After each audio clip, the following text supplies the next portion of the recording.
The interim president, Dr. Drake, along with AD Reggie Theius and the former football players from Bethune Cookman that played in the NFL and have graduated, came back to sit down with the Wildcats football team to have a discussion on the direction that the football team need to go in the future. Because with all of the turmoil that's going on with Ed Reed being removed as the head football coach, it left a lot of questions out there that need some answering. And not only that, but the dialogue between all parties needed to be had, because it seems that there's a lot of things that went on that people didn't quite know much about. And that leaves me to wonder, what in the world is going on? Or is this a way to just kind of cover over some things to make sure that the information that need to get out don't get out? We're going to talk about it right after this.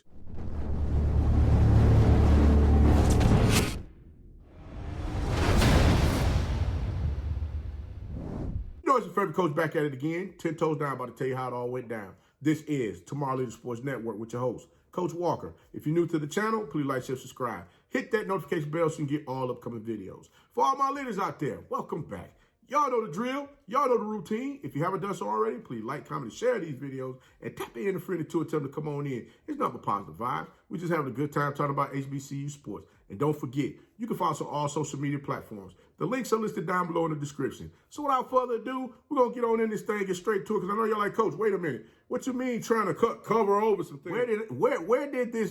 Where did this train fall off the tracks at? And I mean, at the exact time, because all of these things didn't start happening like last season. I'm like, I can't believe that, because when you have the SGA president going to the city hall wanting to have the president removed from, wanting to see some change as far as who's in leadership at the institution, that's a problem.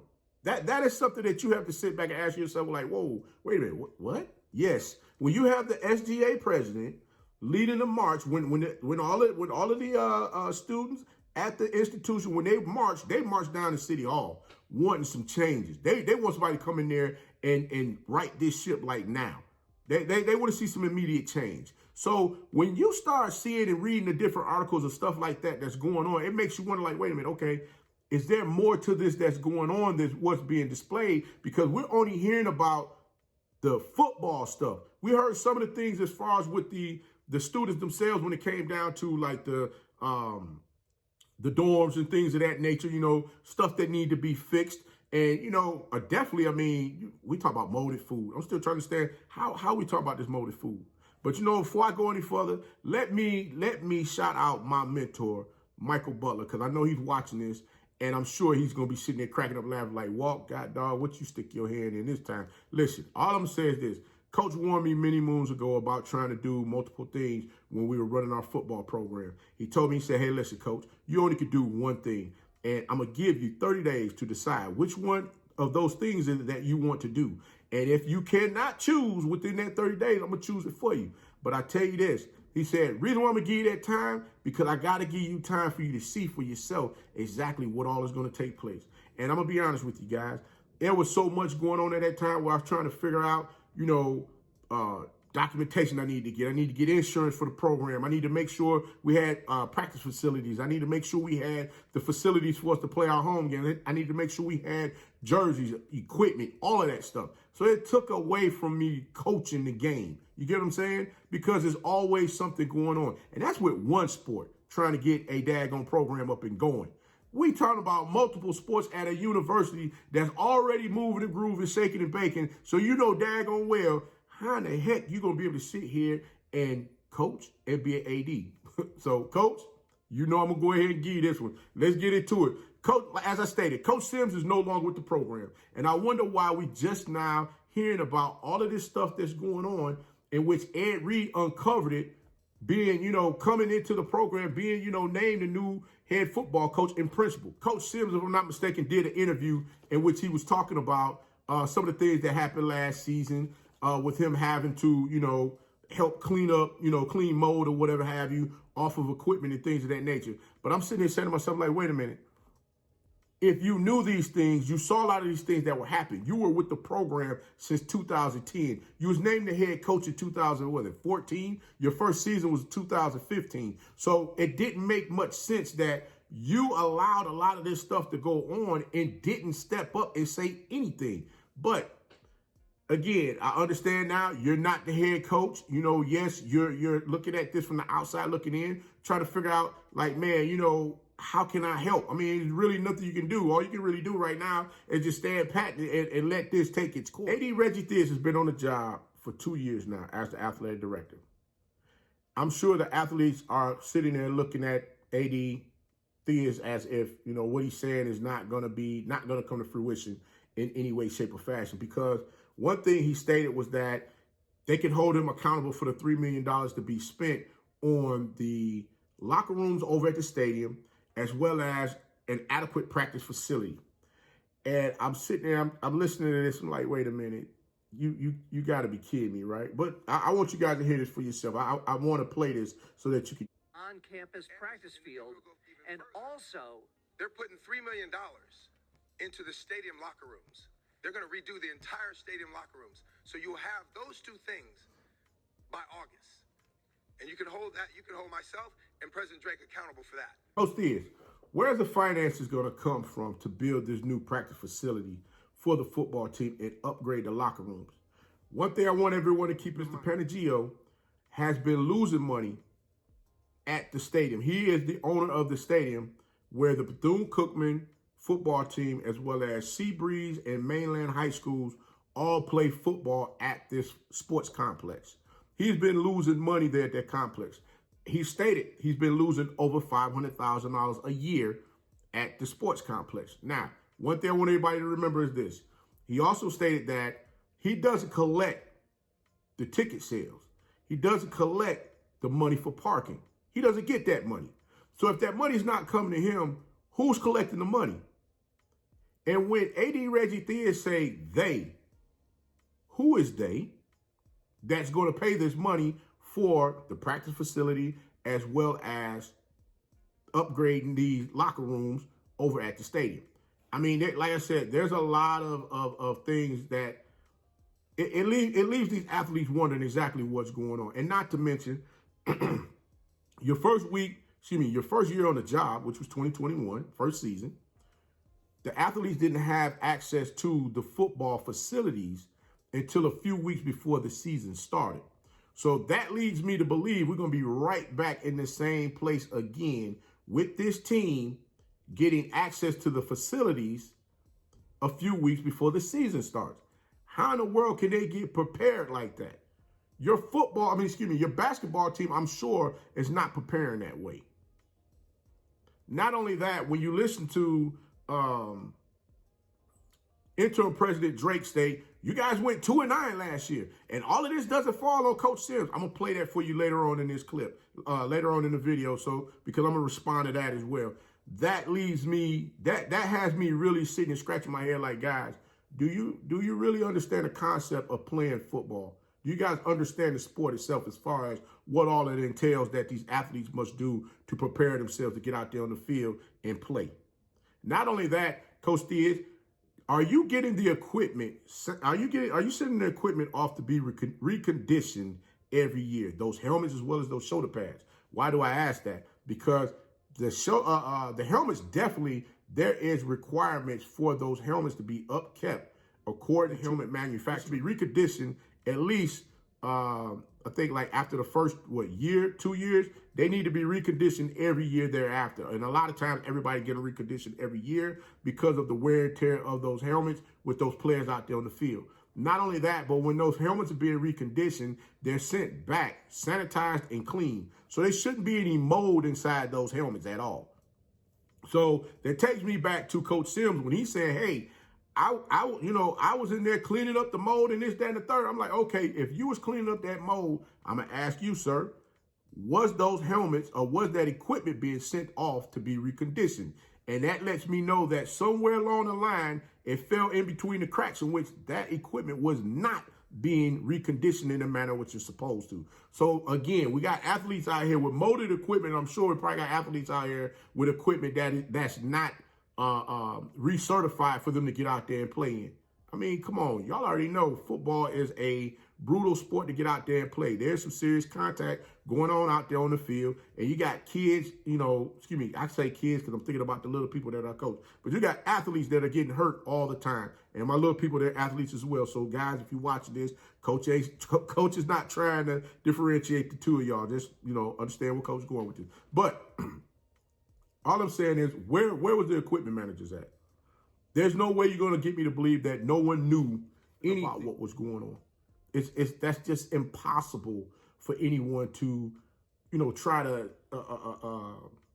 move that narrative as if there's, no one really knew what was going on or they didn't know how to do it. What it took someone from the outside to come in and expose all of this. And I guess AD Reggie Theius, you thought because Ed Reed was a first-time head coach, he would just come in and just fall in line and not really say much of anything, kind of like what Coach Sims did. I'm sorry, Coach Sims, but you left these kids out there like this, and that's not cool. Mold on food, mold on helmets, mold in their dorm rooms. What are we talking about here, guys? This again, I'm going to say, you're going to hear me say this often. College is a business. Without the students, you don't have a business. The students is paying for what you're offering.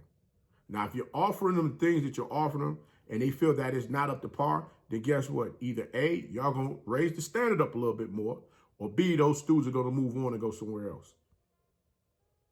I mean, it's just as clear cut as that. AD Reggie Theius, you thought that Ed Reed being a first-time head coach, you would leave a few coaches on his staff that could help him along the way as far as with being a first-time head coach. Well, let me ask this question. If the guys you left on the staff was a part of the problems that's been going on before, why would you have him on this? Why would you have them on his staff now? That makes no sense to me. You're a first-time athletic director. Did anybody put training wheels on you as far as what allowing you to do the job? They couldn't have. Because remember, you had Mr. Thompson, who was the AD for Bethune Cookman for over 30 years and left, in which you came in July. So I'm saying to you, all of this was just done wrong, and there's a lot of finger pointing that's going on amongst the leadership. Amongst the whole leadership staff, there's a lot of finger pointing going on. No one wants to accept the responsibility. No one wants to be held accountable, and it makes no sense. Interim President Dr. Drake. I'm sorry. You worked your tail off to get that doctor. Let me make sure I put that doctor on. Interim President Drake. When you told those athletes this was the first that you had heard about the players sharing helmets and cleats, if ESPN can clip that within 10 minutes and put it out to the world, what do you think these kids is going to do? Do you really think that they're just going to sit back and just not say anything? They're just going to be quiet with this? Mold and helmets, all of these things that were going on at the institution, do you really think that they're not going to say anything? There's a disconnect somewhere that's not making much sense. To the clip where Interim President speak on this very thing. He even brings up the fact that Coach Sims and the team went 2-9 last season, saying this is not all, this doesn't all fall on Coach and how they want things, he want things. I'm like, wait a minute. Listen to this. But he also said he expects better results from the team and better conduct from each player. You had a 2-9 season last year, and you can't blame it on Coach Sims.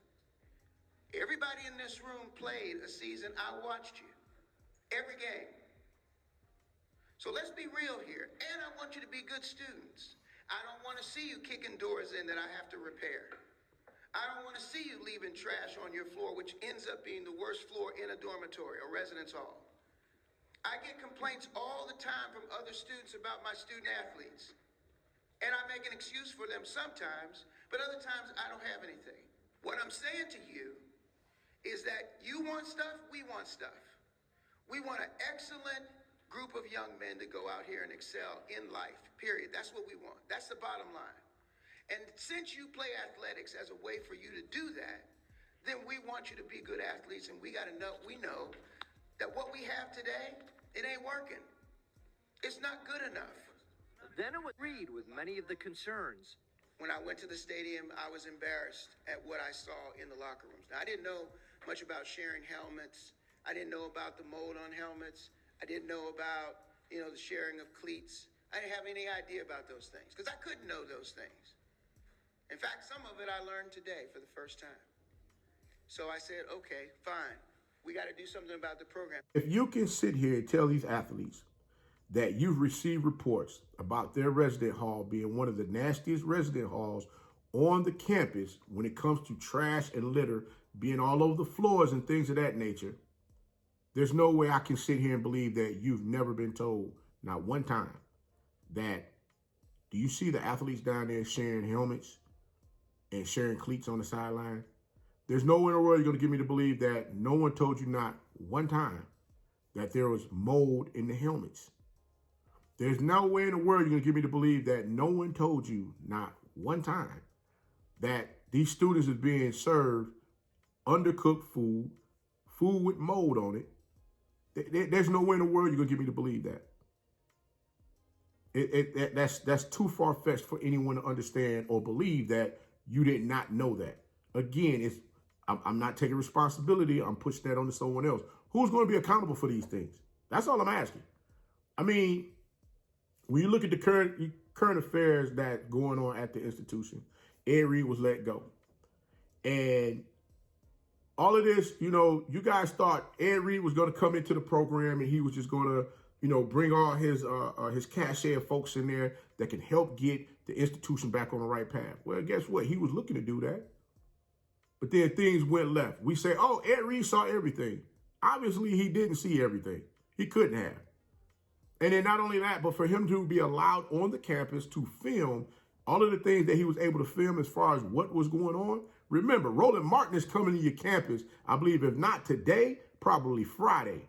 And if he's coming on Friday, trust me when I tell you, he might already be down there looking at stuff, walking around looking at stuff, checking out, seeing what's going on, for them to get a true understanding of what's going on. Because he's not going to allow y'all to snowball him with all this, we showed Ed Reed this and showed him that. And you want to show him a few little things here and there and didn't show him the real intricacies of everything that took place that he was talking about on the campus as far as things that needed to be resolved immediately. Guys, again, there's been a lot of chaos that's been going on. I understand. Supposedly there's $68 million that's supposed to be used to fix this stuff. I'm like, but that $68 million supposed to be allocated for some state-of-the-art student center. So I'm trying to understand where's this money coming from? Where's this money coming from to fix all of this stuff? Matter of fact, where's the money at?